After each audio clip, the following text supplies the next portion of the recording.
The Honourable Jeremy Buckingham. Thank you.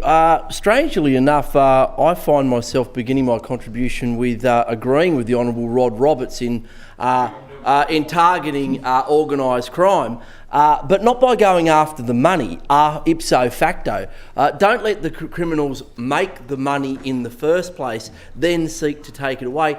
Take away the means of production for them, and the means of production is prohibition.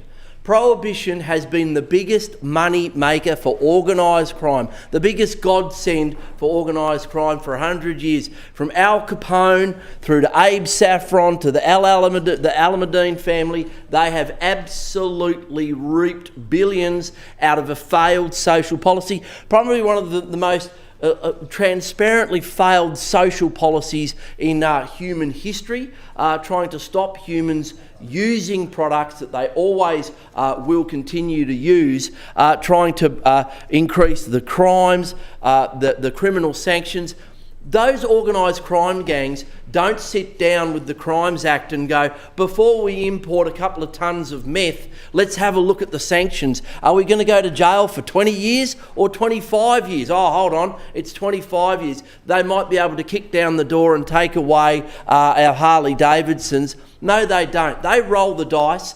And the people that pay are the people of New South Wales, who have to pay for the war on drugs, have to pay for the war on our streets. And what are those people fighting over? They are fighting over drugs.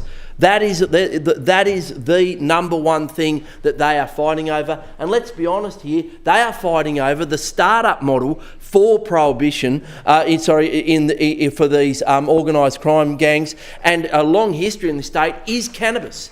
If you wind the tape back to the 1960s and 70s, what was it? It was back then they called it Indian hemp.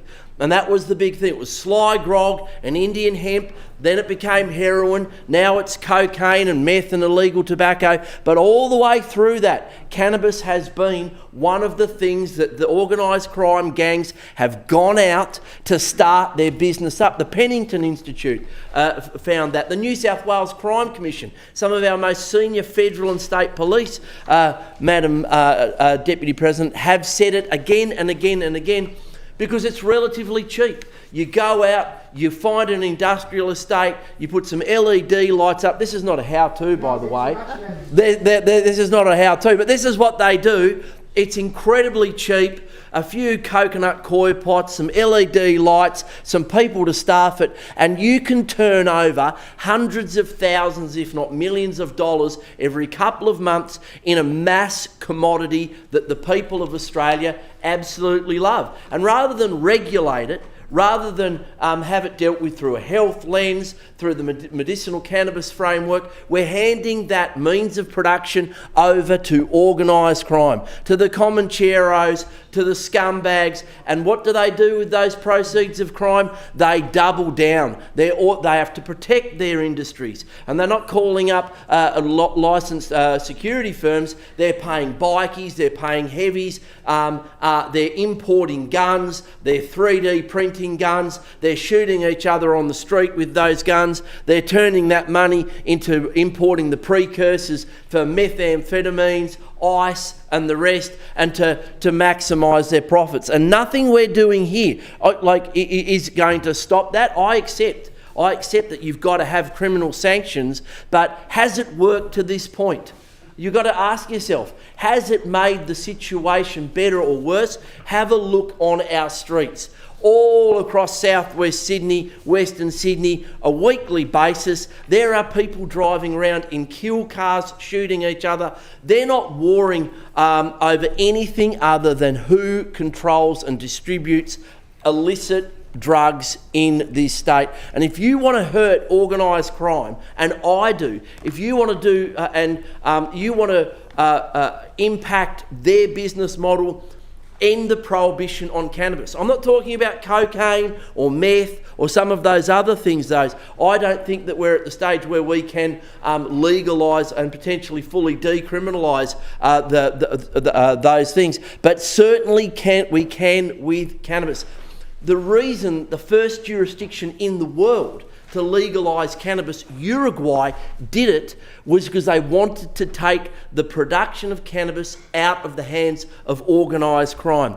They wanted to take that production, that money out of organised crime. They did it. They did it 20 years ago, and you know what happened? It worked spectacularly. What happened was those industries just disappeared. They didn't have the money to go and do the other things, because it's not cheap to import the precursors and the ingredients of meth to their laboratories from Southeast Asia. It takes a lot of money. It's not cheap to organise a mass import of tons of cocaine, to bring it in, to protect it from South America, and they do it through cannabis. They have always done it. If you look back at some of the royal commissions that we've had, the Woodward Royal Commission, the Mr. Asia Royal Commissions, the Wood Royal Commission, what has been a corrupting influence in our society and a progenitor of crime in our society has been prohibition. Prohibition on gambling, prohibition on alcohol, prohibition on cannabis. All it's done is drive these industries underground, unregulated, and just magnified the damage they do on the community. It is the unfinished business in this society, prohibition. The Cannabis Inquiry found that it recommended a staged approach to this. So we can continue to go out there and, as we should, take the proceeds of crime away from these scumbags, organised crime, up the penalties, but will it stop it? Absolutely not. I approach this bill with a number of concerns, although we will be supporting it. I've outlined some of them, particularly around the provisions dealing with drug trafficker declarations and confiscation laws. I sought clarification from the Minister's office as to whether these changes would expand the definition of serious drug offences, make it easier for ordinary cannabis users or small-scale growers to lose their homes and assets, or otherwise broaden the existing confiscation regime. Following these discussions, I'm satisfied that the bill does not expand the underlying definition of serious drug offences, especially when it comes to cannabis. We're advised that the definition is simply being relocated in the confiscation legislation for clarity and convenience. The existing drug trafficker declaration regime already exists under New South Wales law and is not being created by this bill. The bill does remove the current 12-month limit for bringing forfeiture proceedings following a declaration, allowing applications to be brought at any time during the life of the declaration. That is a significant procedural change and one that warrants ongoing scrutiny. However, we accept the government's assurance that the offences captured by the regime are not being broadened by this legislation. Having examined those concerns and obtained those assurances, we turn to the broader questions raised in the bill. We are told this bill is about cracking down on organised crime and gang violence. We are told it is about restoring public safety. We are told harsher penalties and expanded police powers will somehow solve the problem. I guarantee you it will not. Look at the statistics. Boxar statistics say again and again and again we are losing the war on drugs because the profit is just absolutely astronomical. And when you put billions of dollars in front of people, they are going to take those risks. There are parts of this bill that we support. Communities have a right to be protected from shootings, firebombings, intimidation and the exploitation of children by criminal networks. But once again, this Parliament is treating the symptom while refusing to confront the cause.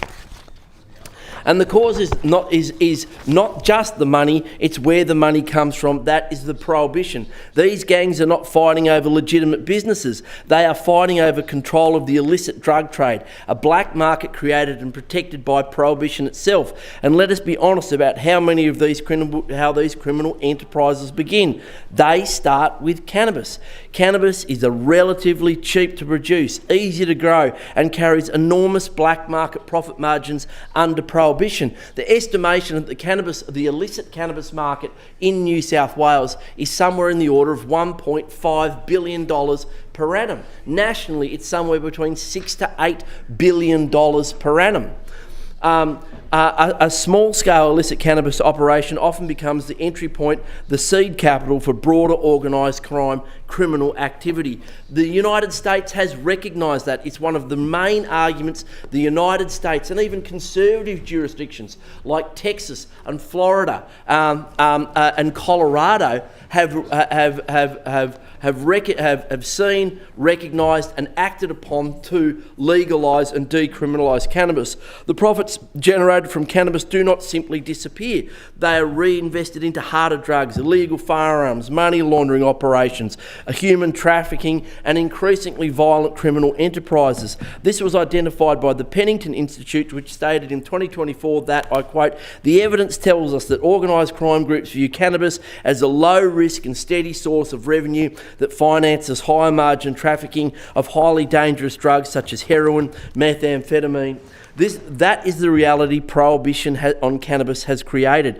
Governments can stand in this chamber and talk through tough about gangs all they like, but for decades public policy has effectively handed organised crime a protected multi-billion-dollar marketplace with no legal competitors. And we believe, the Legalised Cannabis Party believes, as most responsible advocates in this space do, that the medicinal cannabis framework that we've established in Australia through the TGA, federal and state legislation is the best lens for legalisation. That we should always be talking to a health practitioner about about drug use, about medicine, and we should always be making sure that we regulate this market through a health lens with appropriate sanctions for those people who go outside of that. In black markets, disputes are not settled in courtrooms or through contracts. They are settled through intimidation, shootings, fire bombings and extreme violence. That is exactly what New South Wales is now experiencing and always has. Razor gun gangs fighting over Sly Grog and SP bookies. The gangs in King's Cross fighting over the prohibition on sex work, and always in this state, ever since Federation, the war over drugs. This bill increases penalties, it creates new offences, it expands powers, yet it does not answer the fundamental question: why does organised crime continue to flourish despite decades of the so-called war on drugs? We have thrown billions at this whack-a-mole. First it's the bikies, then it's someone else. A new gang comes up, the coconut cartel. It's just a whack-a-mole because we do not take the incentive away, we do not take the profit away, we have not taken that business away, because prohibition does not eliminate demand. It simply transfers control of supply into the hands of the worst people. Who knows this? The German government knows this. There's a reason the German government legalised cannabis most recently. A relatively conservative social government legalised cannabis just 2 years ago, and they did so because they wanted to take the proceeds of crime out of the hands of organised crime. And other jurisdictions of the world are seeing that in Germany it has worked fantastically, and there's no pushback, there's no demand for it to be wound back. In actual fact, other nations in Europe are looking at the German experience and are likely to follow suit. We have seen this lesson before. Alcohol prohibition did not stop alcohol consumption. It created organised crime empires.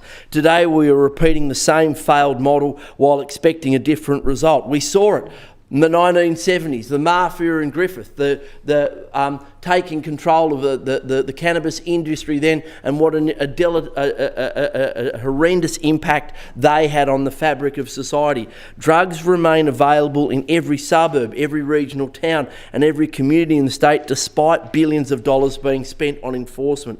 As long as criminal organisations control the supply of illicit drugs, there will always be enormous profits to fight over. And where there are enormous profits, there will be violence. If this Parliament genuinely wants to weaken organised crime, then we must begin an honest conversation about regulation, harm minimisation and removing criminal monopolies from these markets. Because every time this Parliament refuses to confront prohibition itself, organised crime walks away with another customer, another stream of revenue and another opportunity to expand. We support protecting communities from violence. We understand the desire to increase sanctions, and we support this legislation. But we support targeting serious criminal conduct. But let us stop pretending that escalating penalties alone will dismantle criminal markets worth billions of dollars. You cannot solve a black market violence problem while continuing to protect the black market itself.